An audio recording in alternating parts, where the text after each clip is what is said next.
আসসালামু আলাইকুম ওয়া রাহমাতুল্লাহি ওয়া বারাকাতুহু। যে কারণে তারেক রহমান এই মুহূর্তে বাংলাদেশে আসবে না।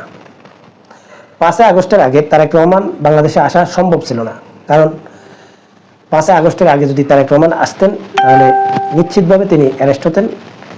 যেহেতু তিনি লন্ডনে বসেও আসলে তার দলকে আসলে অনেক সাজেশন দিতেন, সেটাও কিন্তু আর সম্ভব হতো না। উল্টো তারেক রহমানকে নিয়ে আসলে বিএনপির নেতাকর্মীরা ব্যস্ত থাকতে হতো। কিন্তু 5 আগস্টের পর তারেক রহমান বাংলাদেশে আসার সম্ভাবনা ছিল। হয়তো তিনি অল্প কয়েকদিন জেলে যেতে হতো, কারণ তিনি যদি বাংলাদেশে আসতেন তার বিরুদ্ধে যেসব মামলাগুলো ছিল এই মামলাগুলোর কারণে তিনি আদালতে আত্মসমর্পণ করা অবশ্যই জরুরি ছিল। আর আত্মসমর্পণ করলে তারপর তিনি জেলে থেকে জামিনে মুক্ত হয়ে তারপর তার রাজনৈতিক কর্মকাণ্ড চালাতে পারতেন। কিন্তু বর্তমান সময়ে তারেক রহমানের সবগুলো মামলাই কিন্তু শেষ হয়ে গেছে, আর তিনি বাংলাদেশে আসতে আর কোনো বাধাই নেই।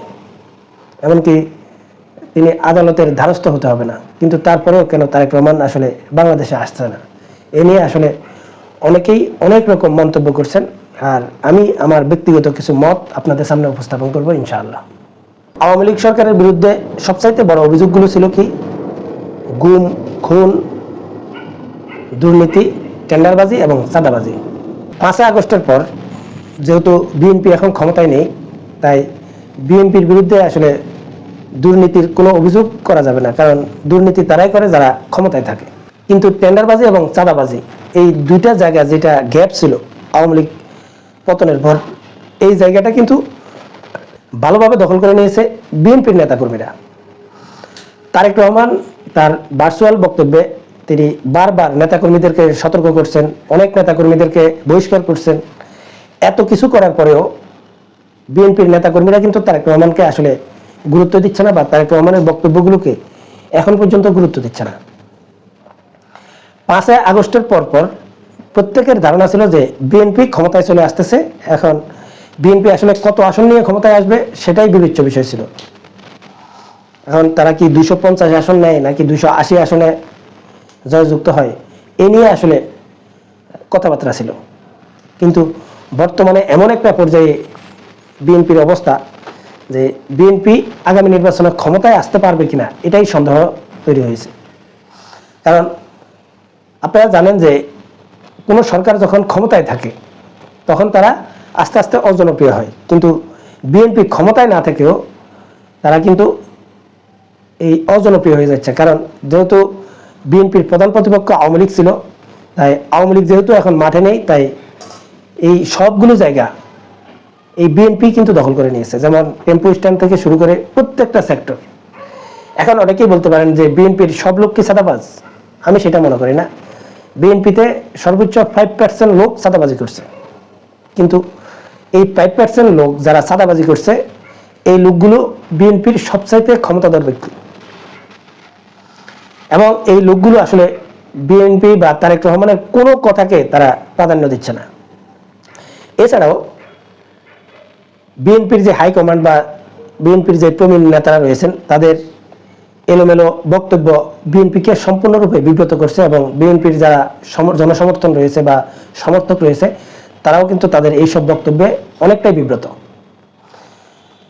আমি যেটা মনে করি যে তারেক রহমান কি বক্তব্য দিচ্ছেন বা তারেক রহমান যেসব পরামর্শগুলো বিএনপিকে দিচ্ছেন লন্ডনে বসে, বিএনপির তৃণমূলের নেতাকর্মীরা তো দূরের কথা, এই যে বিএনপির যারা হাইকমান্ড বা প্রবীণ যেসব নেতারা রয়েছেন যারা সর্বোচ্চ পদে আছেন, এই লোকগুলোও কিন্তু তারেক রহমানকে আসলে গুরুত্ব দিচ্ছে না বা তারেক রহমানের কথাগুলো শুনতেছে না। এর প্রমাণটা কি? এর প্রমাণটা আপনারা দেখেছেন যে মির্জা ফখরুল ইসলাম আলমগীরের বক্তব্য, মির্জা আব্বাসের বক্তব্য, এই বিএনপি নেতা ফজলুর রহমানের বক্তব্য, তারপর এই যে বিএনপির যেসব প্রবীণ নেতারা রয়েছেন এদের যেসব এলোমেলো বক্তব্যগুলো রয়েছে, এই এলোমেলো বক্তব্যগুলো বিএনপিকে সম্পূর্ণরূপে বিব্রত করছে বা তারেক রহমানকে আরো বেশি বিব্রত করছে। অনেকেই হয়তো মনে করেন যে তারেক রহমান যেটা বলতে বলেন হয়তো বিএনপি নেতারা সেভাবে বলেন, আমি কিন্তু সেরকম মনে করছি না।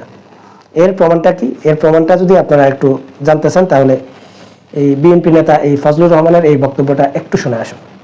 10 দিন আগে আমার ওয়াইফকে রাত 2টার সময় টেলিফোন করছে তারেক রহমান নিজে, উনি কিন্তু ডাইরেক্ট, আমি তো এটা মাইকে কইতেছি কথাটা, উনি কিন্তু ডাইরেক্ট আমাকে ফোন করে না, ফজলু ভাই মেজাজটা ঠিক আছে কিনা বুঝা লয় আগে ভাবি, কারণ আমি তো বইলা ফেলি এইটা ঠিক হইতেছে না। লিডার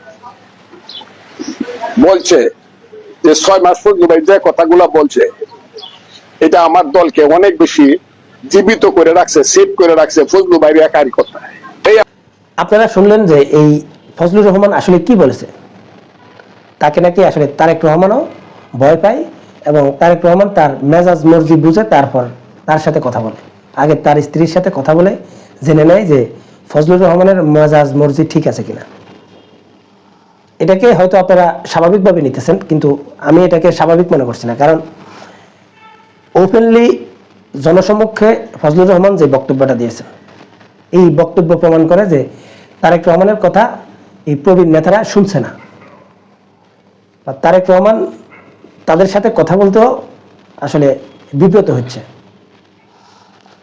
এমনকি এই ফজলুর রহমান শেষের অংশে কি বলেছেন, যে তারেক রহমান বলেছে যে তার এই বক্তব্য বিবৃতি নাকি বিএনপির জন্য মঙ্গলজনক হয়েছে, বিএনপি নাকি টিকে রয়েছে তার এই বক্তব্য বিবৃতির কারণে। এতে স্পষ্ট হয়ে যাচ্ছে যে এই যে বিগত 16 বছর যাবৎ বিএনপি যে একটা নেতৃত্বহীনতায় ছিল বা নেতৃত্বের যে শূন্যতা ছিল, এই নেতৃত্ব শূন্যতার কারণে এই বিএনপির যে প্রবীণ নেতারা যেভাবে ইচ্ছা সেভাবেই কিন্তু এই তারেক রহমানকে আসলে পরিচালনা করেছে। মানে বিগত 16 বছর যাবৎ তারেক রহমান কিন্তু এদের কথাই আসলে পরিচালিত হয়েছে। তাই এই মুহূর্তে হঠাৎ করে যদি তারেক রহমান তাদেরকে আসলে পরামর্শ দেয়, তাহলে তারা তাদের কথা আসলে শোনার কথাও নয়। এখন এই মুহূর্তে যদি তারেক রহমান বাংলাদেশে আসেও, এখন যারা মনে করছেন যে বিএনপিকে থামাতে হলে আসলে তারেক রহমানকে প্রয়োজন, তারেক রহমান যদি বাংলাদেশে আসে তাহলে আসলে এই বিএনপির এইসব অপকর্মগুলো আসলে নিয়ন্ত্রণ করা যাবে। কিন্তু বাস্তবতা হচ্ছে তারেক রহমান ভালোভাবেই জানেন যে এই তারেক রহমান যদি বাংলাদেশে আসেও, তারপর এইসব সিনিয়র যেসব নেতারা রয়েছেন এইসব নেতারা তারেক রহমানের কথা শুনবে না, এটা তারেক রহমান ভালোভাবে জানে। এখন যদি তারেক রহমান বাংলাদেশে আসে, আসার পরেও যদি বিএনপি যদি আগের অবস্থানে থাকে, তাহলে আগামী নির্বাচনে বিএনপির ভরাডুবি হবে, এটা নিশ্চিত। তাই আমি যেটা মনে করি যে তারেক রহমান চাইছে যে ঠিক নির্বাচনের রোডম্যাপ যখন ঘোষণা হবে তখনই তিনি বাংলাদেশে আসবেন, এবং সেই সময় তিনি বাংলাদেশে আসলে যদি বিএনপি নেতাকর্মীদেরকে তিনি যদি অল্প সময়ের জন্য যদি কন্ট্রোল করতে পারেন, তাহলে আবারও বিএনপি আগের জনপ্রিয়তাটা ফিরে পাবে। কারণ বিএনপির বিরুদ্ধে এখন অভিযোগটাই হচ্ছে যে আওয়ামী লীগ আর বিএনপি একই রকমের দল, আর বিএনপি ক্ষমতায় আসলেও ঠিক এই কাজগুলোই হবে। এখন তারেক রহমান যেসব বক্তব্যগুলো দিচ্ছেন, যেসব নতুন বাংলাদেশ গঠনের যেসব বক্তব্যগুলো দিচ্ছেন, এই বক্তব্যগুলো ধুপে টিকবে না যদি তারেক রহমান বাংলাদেশে থাকা অবস্থায় যদি ঠিক বিএনপি এরকম অবস্থায় চলে।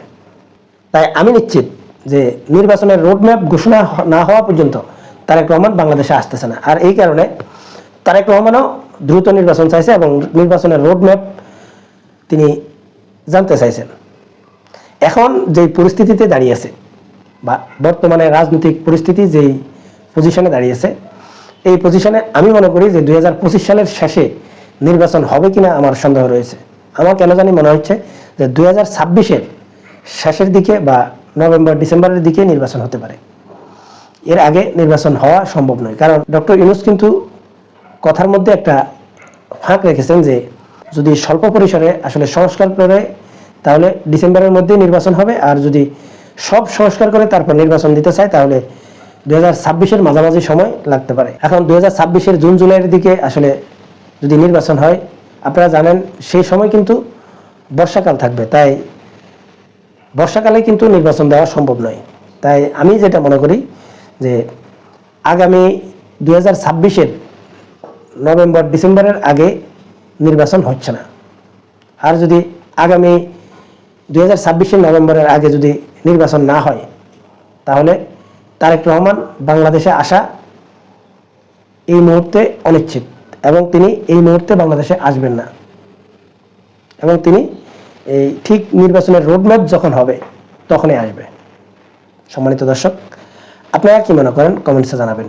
এখনকার মতো এই পর্যন্তই। আল্লাহ হাফেজ।